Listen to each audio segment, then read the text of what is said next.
Hello and welcome to the Bhagavatam. Today we're going to explore God. And, a lot of people, all of us have been given very strange ideas of God. We've been told that God is someone to fear, and we've been told God is someone to love. And how do you love someone who you fear? It's not something any of us can make any sense out of.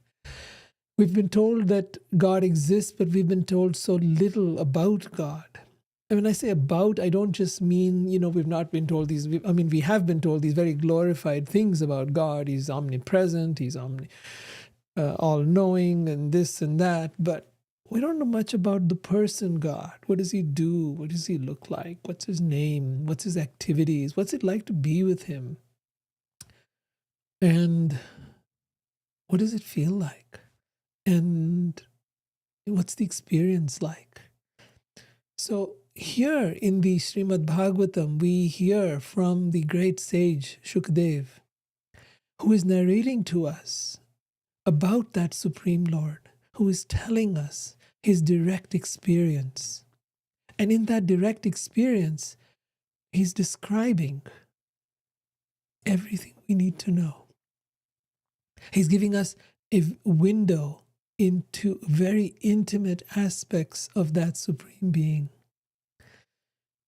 And I don't ask anyone to believe. I don't ask anyone to have faith in what I'm saying. No, that's not necessary. But I want you to consider that if there is a God, and if that God is as powerful as he's known to be, well, what's he like?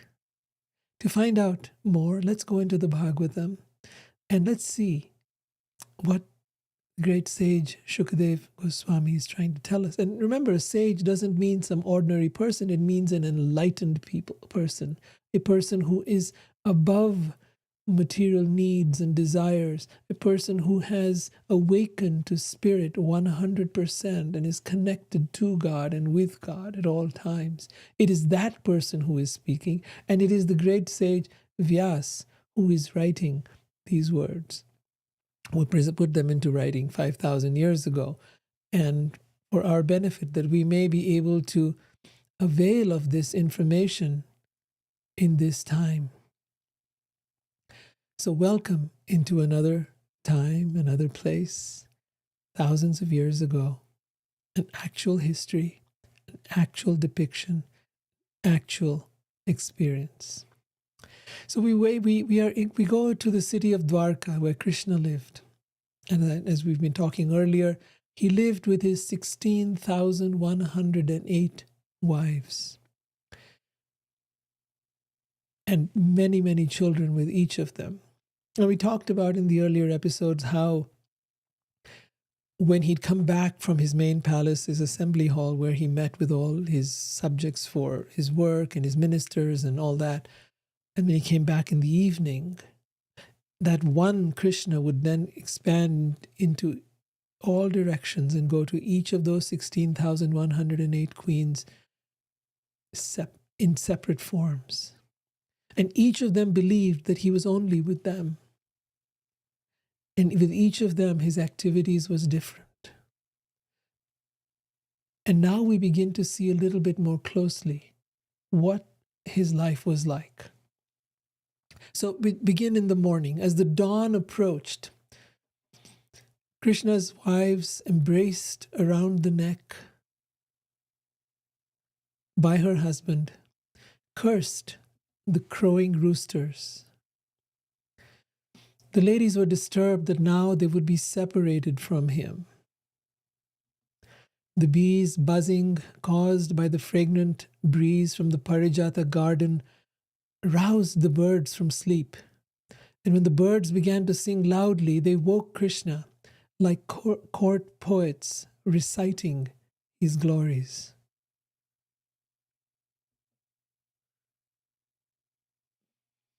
Lying in her beloved's arms, Queen Rukmini did not like this most auspicious hour, for it meant that she would lose his embrace.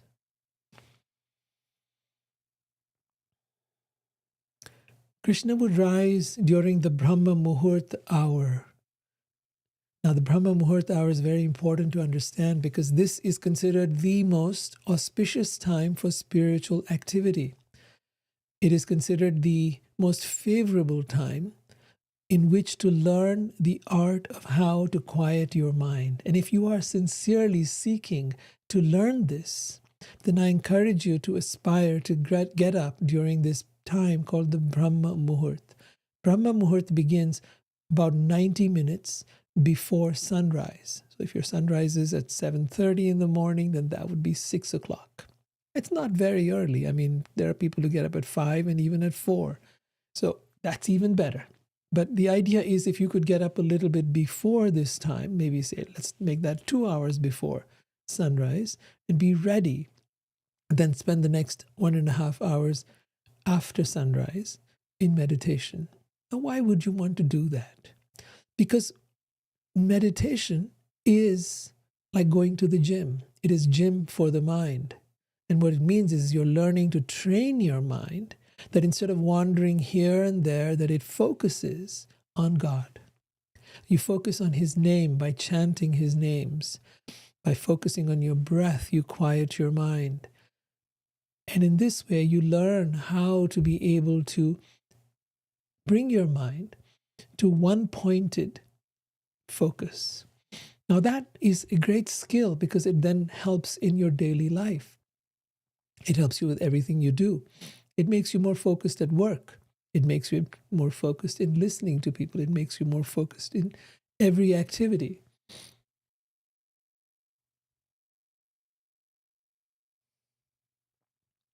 So Krishna would get up at this time, the Brahma Muhurt hour, and with a clear mind, he would meditate. Who should he meditate on? He would meditate upon himself. He who is the single self-luminous, the word used here is Swayam Jyotir, self-luminous, unequaled, and infallible, Avyayam, supreme truth, known as Brahman, who by his very nature ever dispels all contamination. Well, contamination here means the impurities in our heart and mind. He who dispels the impurities in our hearts and minds, and who through his personal energies, which cause the creation and destruction of the universe, manifests his own pure and blissful existence. This is so beautifully presented to us.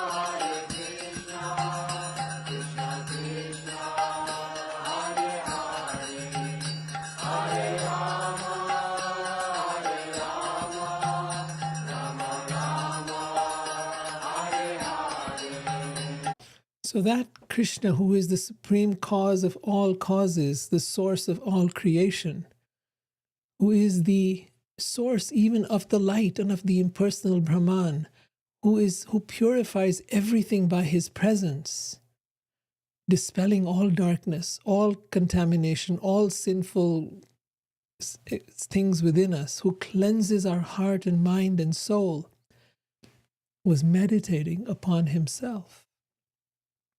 And we can meditate upon him by chanting his name, just as you heard right now in the chant that was going on. Hare Krishna, Krishna Krishna, Hare Hare, Hare Rama, Rama Rama, Hare Hare. Just these 3 words. This is called the Maha Mantra, the great mantra for deliverance in this age of quarrel, hypocrisy, and dissension, Kali Yuga. So, in the Bhagavad Gita, Krishna explains that his energies are divided into inferior and superior, or material and spiritual. So different kinds of energies. The Brahma Samhita further explains that the material potency acts like a shadow following the movements of the spiritual energy. This is a very important and revealing aspect. The material energy, which is this world that we live in and everything we see here, this is the material energy. This body, this mind, the things of the world, nature, all that you see around you is that material. Now, it follows the movements of the spiritual reality, just as your shadow follows the movements of your body. You've heard the saying that man is made in the image of God, and this is what it's trying to say here. He is the original. This that we see here is the shadow. Now, let's explore that idea a little deeper. In this shadow world, in this material world, in this illusory world of Maya, we're all seeking happiness. Why? Because our spiritual nature, our spiritual reality is happiness. It is the very nature, the very fiber of who we are and who God is. We're seeking love. That is the very nature of God.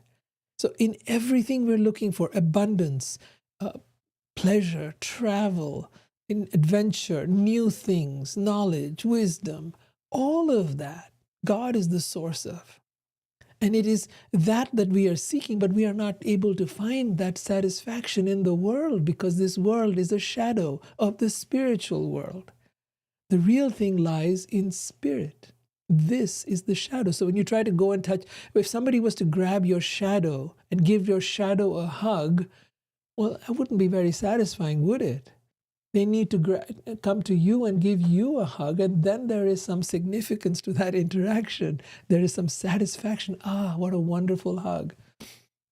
But hugging your shadow would have no fulfillment, no satisfaction, no great thing, right? It would feel foolish, in fact.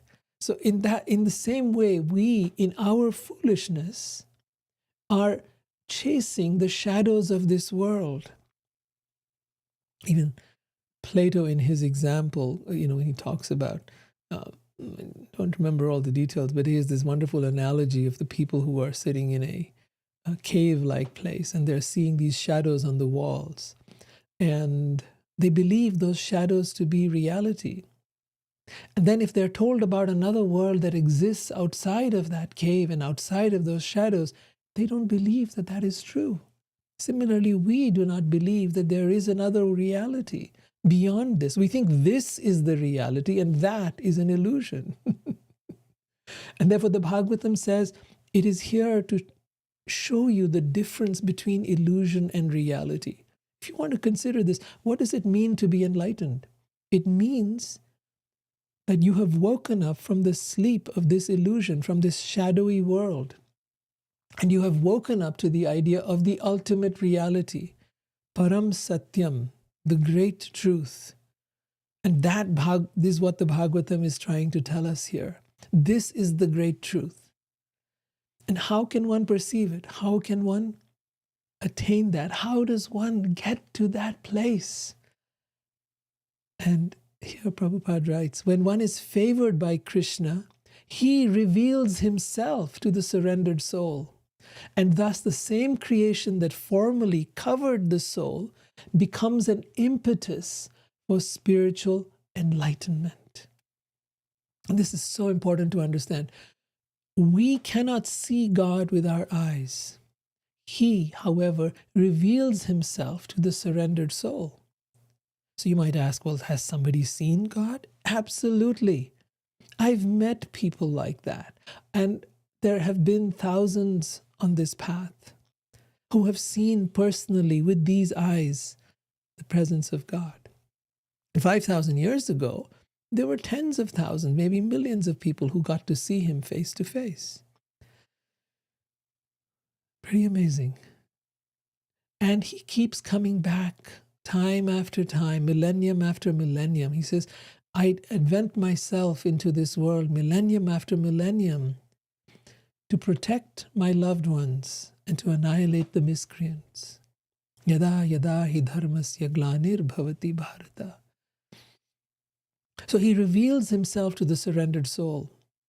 And then it is said here that the same creation, this world, this illusion, this shadowy reality, right, that formerly covered the soul becomes an impetus. The world now becomes an impetus for spiritual enlightenment. The very same things that I was grabbing onto in my illusions and saying, these things are mine, this person is mine, this body is mine, these thoughts are mine.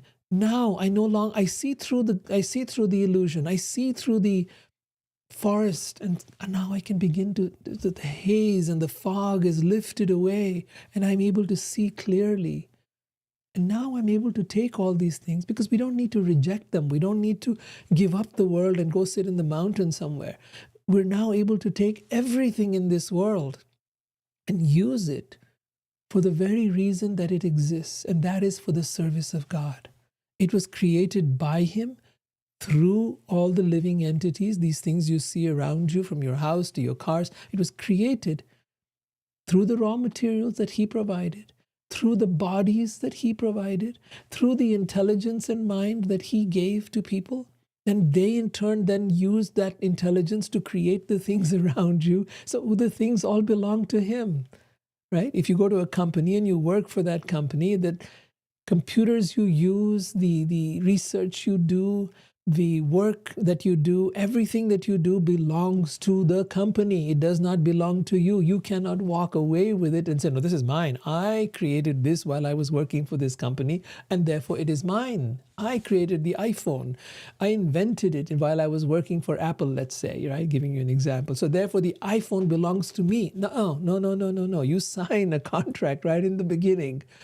When you go to work for this company, everything you do belongs to the company, and everything that you use belongs to the company. And in much the same way, everything we do and everything we create out here and everything we become out here, whether it's a position of a president or whatever you might be, the CEO of a company or whatever it is, all of that and everything you have belongs to God. And so spiritual enlightenment simply means that I have opened my eyes to see that, realize that, and live according to that, in service to God, dedicating my life, my heart, my mind, my soul, my everything that I own and everything that exists to Him.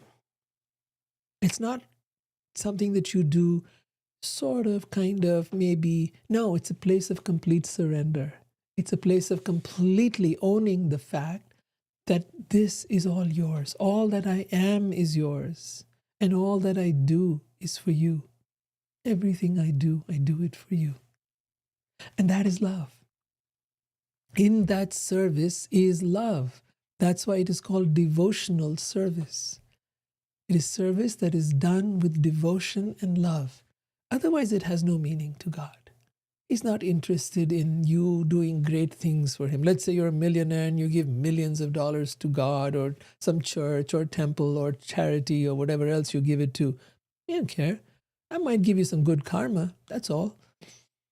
But when you do that as an act of love for Him, not expecting anything in return, wanting nothing for yourself, anya abhilashita shunyam, that is without any expectation of return, just purely out of love, whether it is that you are about to eat something and you offer it to Him, or whether it is that you pray, or whether it is that you give something to someone, maybe feed someone or give charity.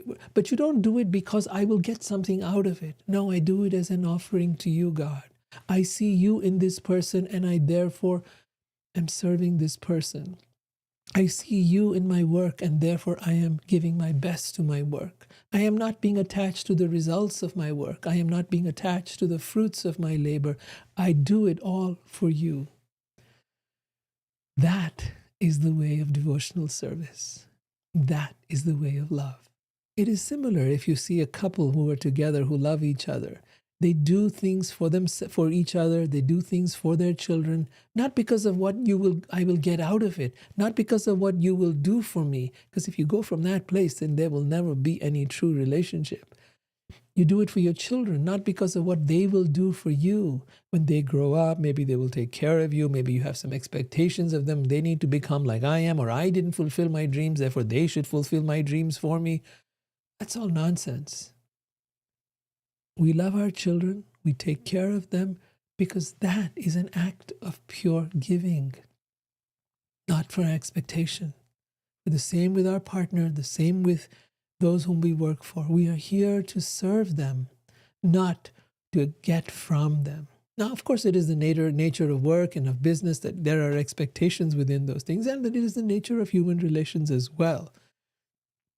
But keep in mind that if we want the highest state of spiritual development in the course of our day-to-day activities, we need to practice some higher principles as well.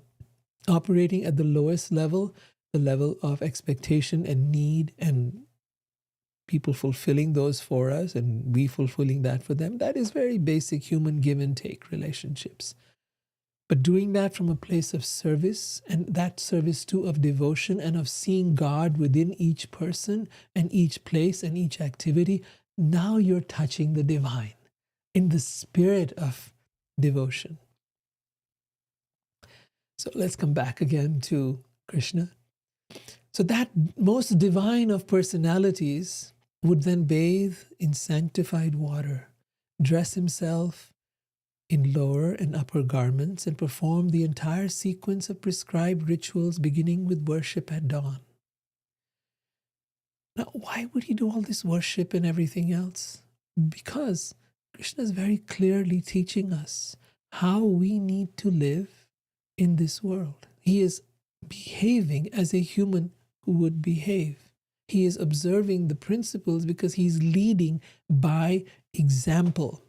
He says in the Bhagavad Gita, yad yad acharati shreshthas, whatever a shreshta, a great person does, by his acharan, his example, by his behavior, all the people under that person will follow.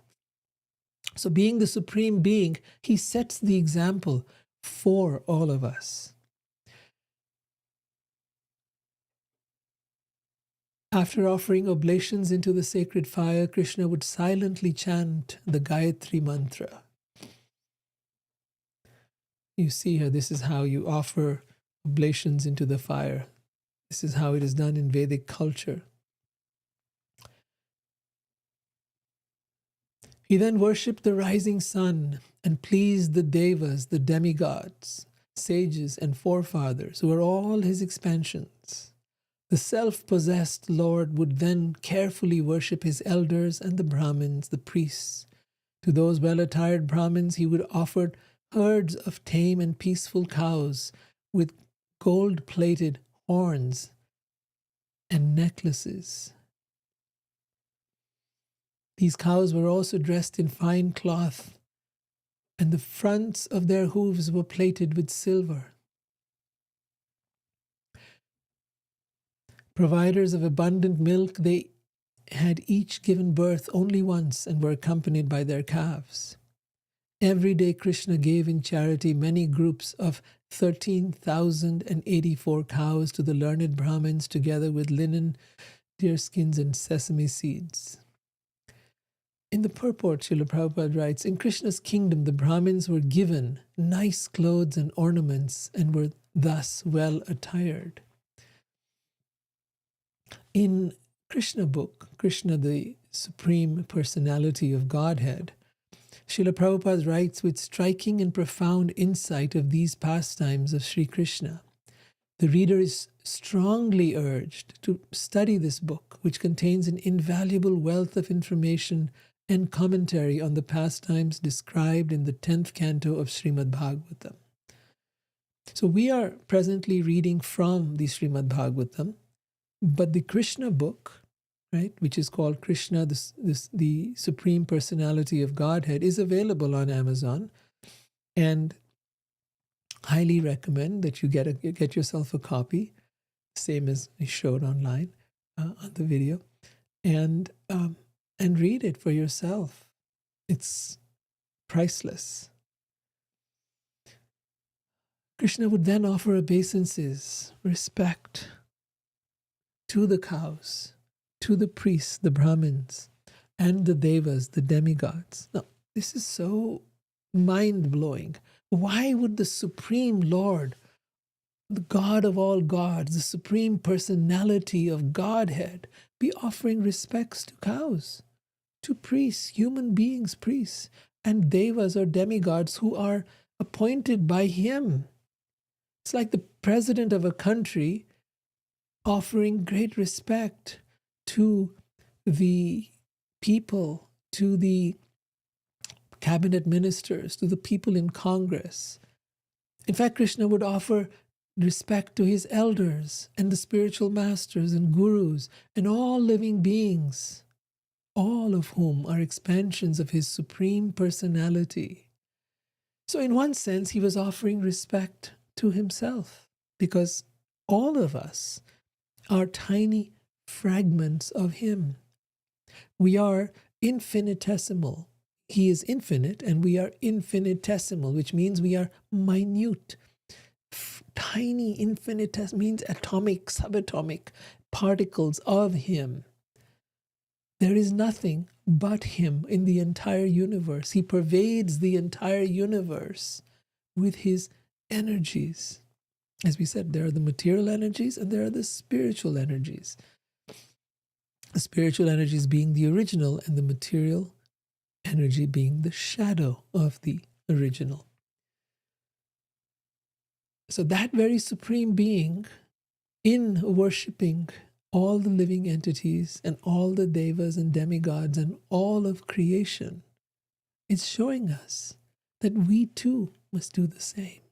He is showing us that this is the way of godly life, that this is the way we need to live, not by trying to be better than each other, trying to step over each other, not by trying to one-up each other. No.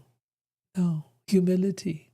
Humility means, as Chaitanya Mahaprabhu says, amanina manadena, that not to want any respect for yourself, but to give all respect to others.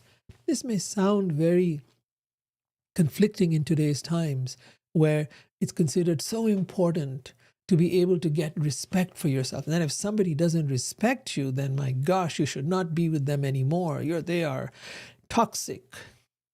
And the truth is, no. The truth is, they're actually showing you that you need to get off your high horse, which is basically your ego trying to get validation, vindication, recognition from all these people. And if we spend our entire life trying to appease our ego, well, then we have become its slave. Instead of that, we need to realize that anything or anyone that helps us dismantle the ego is helping us, is supporting us in developing true humility. Because it is only in humility that we will begin to understand God, and it is only in humility that we'll free ourselves from our egoic mind and our way of thinking and our way of attachment to the world. And it is only then that we will be able to truly understand God. Krishna would then decorate his body, which is the very ornament of human society, with his own special clothes and jewelry and with divine flower garlands and ointments.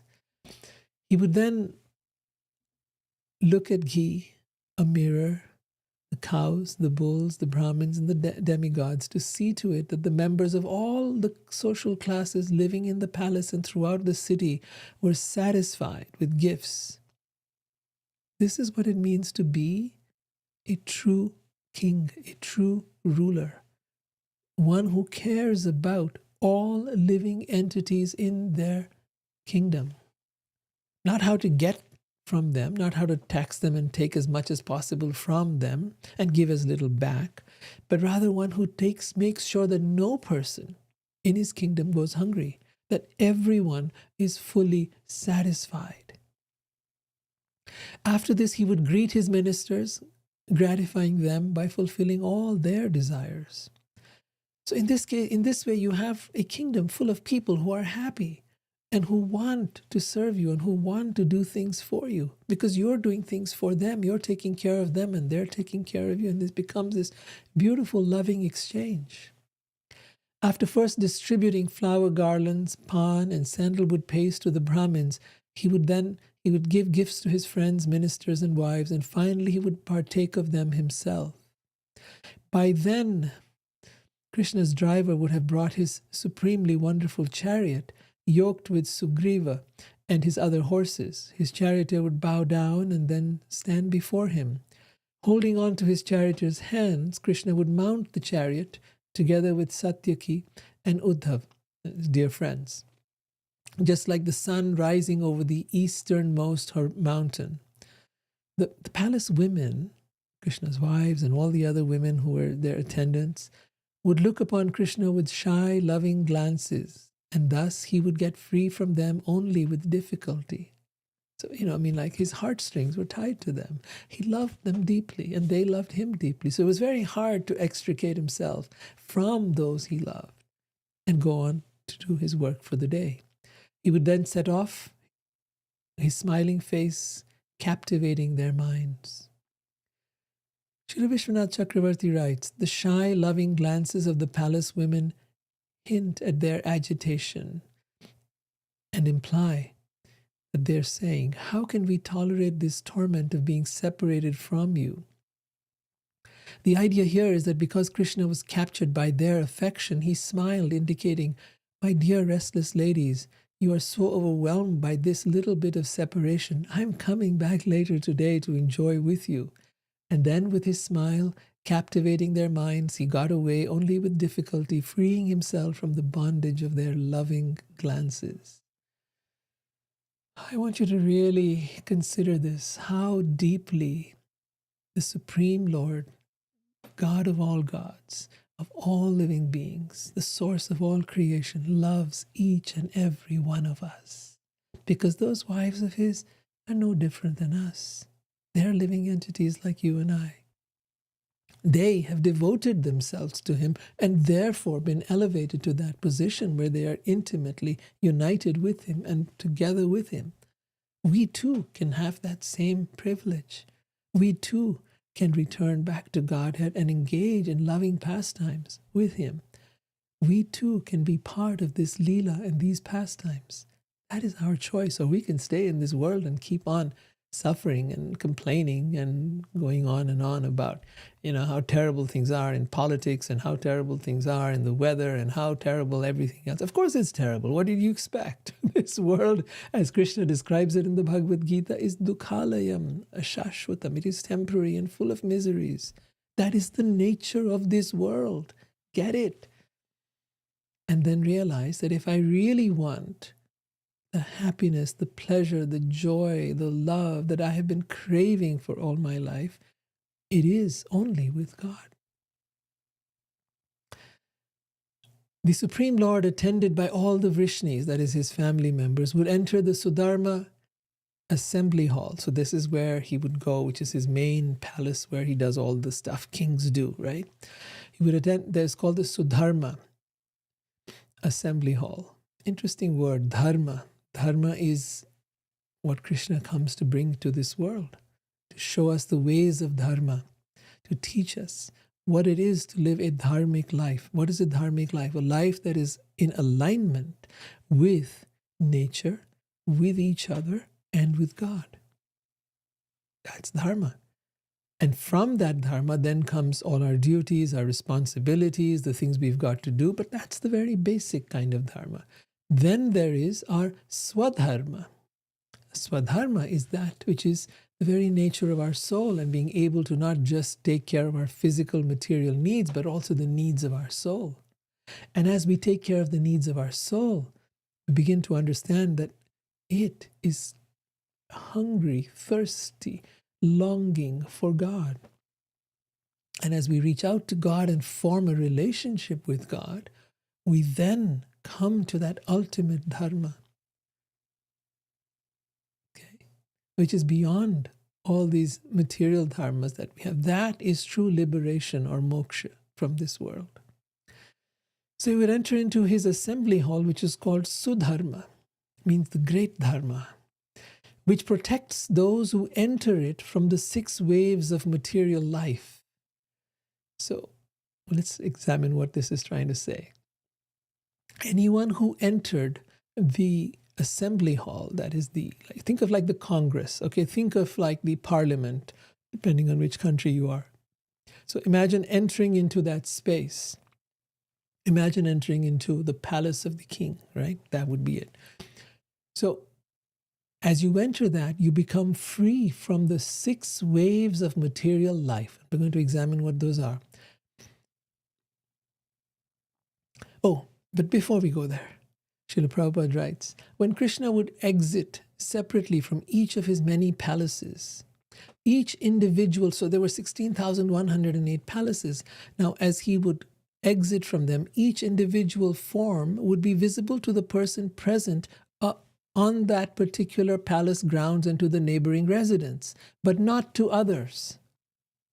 So in other words, the people of the next door palace couldn't see that he was exiting from the other palace. They could only see the form of Krishna that was exiting from their palace. Get it? There are 16,108 palaces because there are that many queens, and Krishna has expanded himself into that many forms. Now, as he is exiting those palaces, the residents of that palace cannot see what is happening in the neighbor's palace, at least while he's leaving. There is an illusion created that they can only see that form of Krishna who is in their palace, exiting their palace. Okay? So then all those forms as they exited, then at the gateway path of the Sudharma assembly hall, all the forms of Krishna would then merge into one single form, and thus he would enter the hall. It may be remembered that the Sudharma assembly house was brought to the earth from the heavenly planets and was re-established in the city of Dwarka. Dwarka was the island city on which Krishna had created his entire kingdom. And that too was created by Vishwakarma, the architect of the devas, of the demigods. So there was some mention about how when you entered it, you would not experience the 6 pangs of material existence. So let's find out what these are. The 6 sufferings caused by material existence, or the 6 pangs of material existence. The specific significance of the assembly house was that anyone who entered it would be free from the 6 kinds of material pangs, namely hunger, thirst, lamentation, illusion, old age, and death. These are the waves of material existence. And as long as one remained in that assembly house of Sudharma, he would not be affected by these 6 material pangs.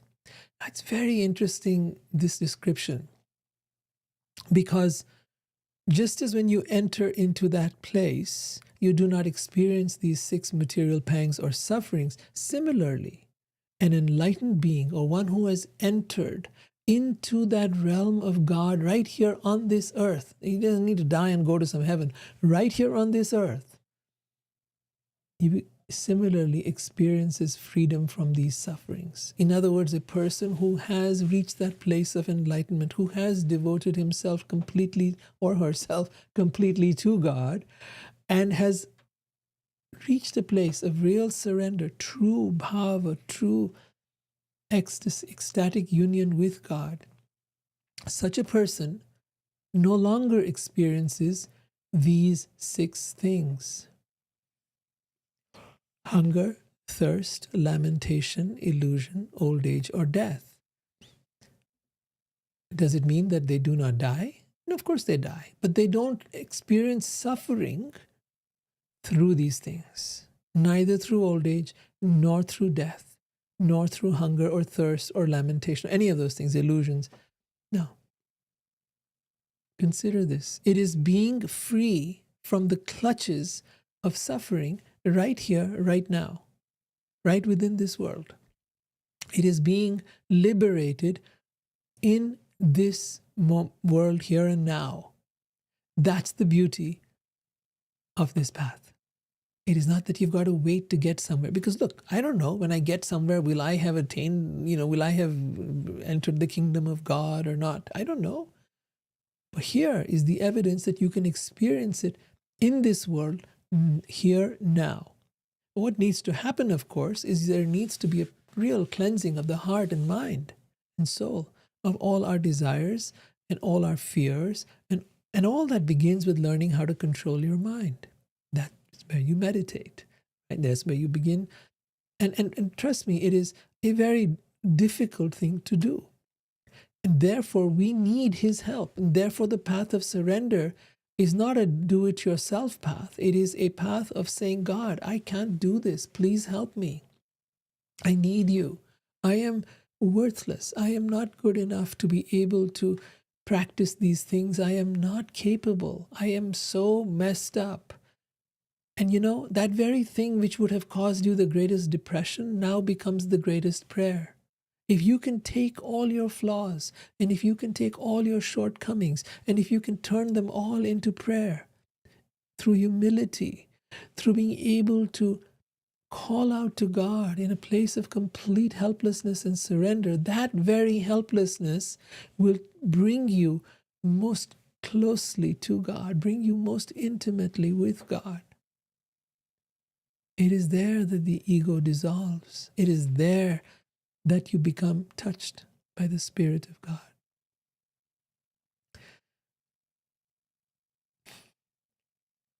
So now Krishna has entered into the Sudharma assembly hall.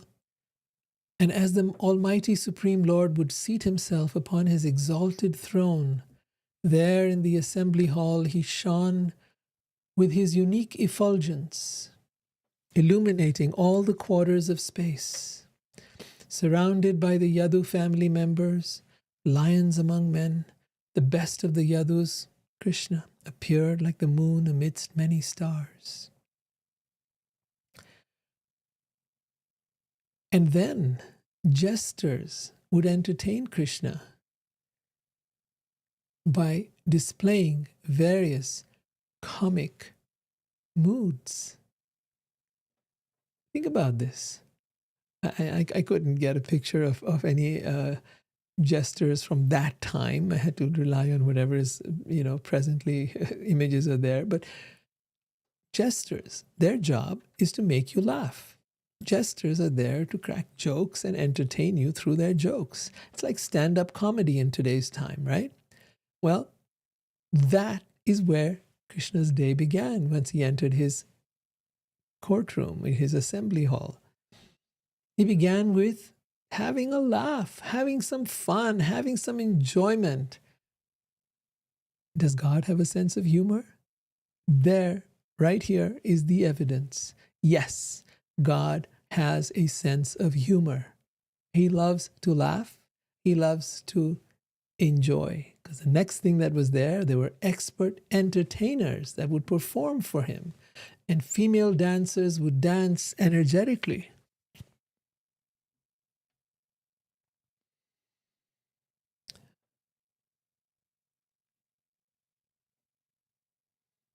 So, dancing, joking, right?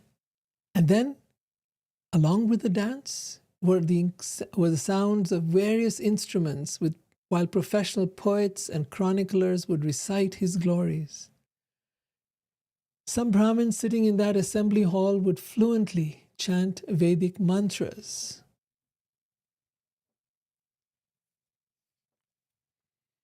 While others recounted stories of past kings of pious renown. So this is how mantras are chanted in a fire sacrifice. I'm not sure if that's exactly what they were doing or they were just chanting the mantras. Either way, point being that this is where you create auspiciousness now, and we're ready to begin the day. And then begins all the activities of the day. So, what do you think? Is this how you think of God? Is this how you have understood God? Do you have a different understanding? And if so, what is that? Please write down your questions and your thoughts. I'd love to hear them.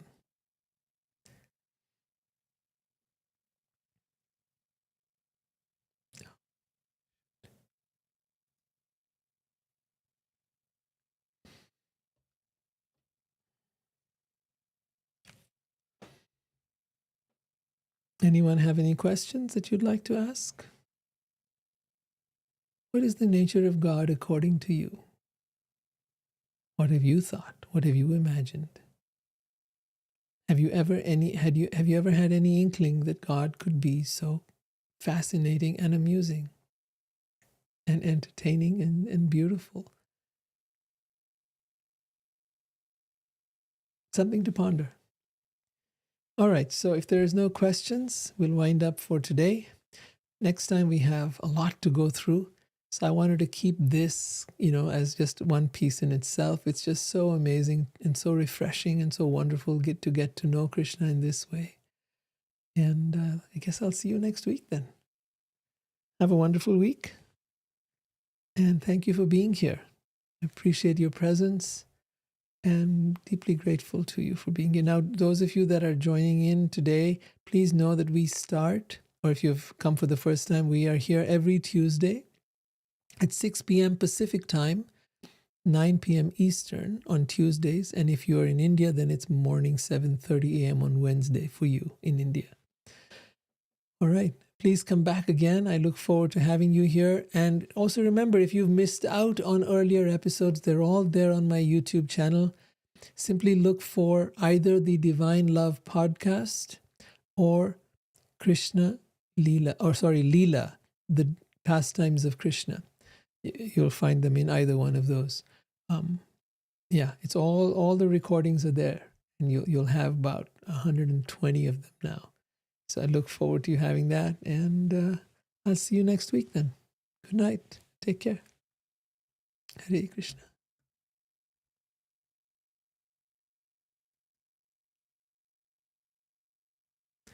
Carrie, it's wonderful to have you here. Oh, yeah. Thanks for joining. Swati, Ray, Bhartiji.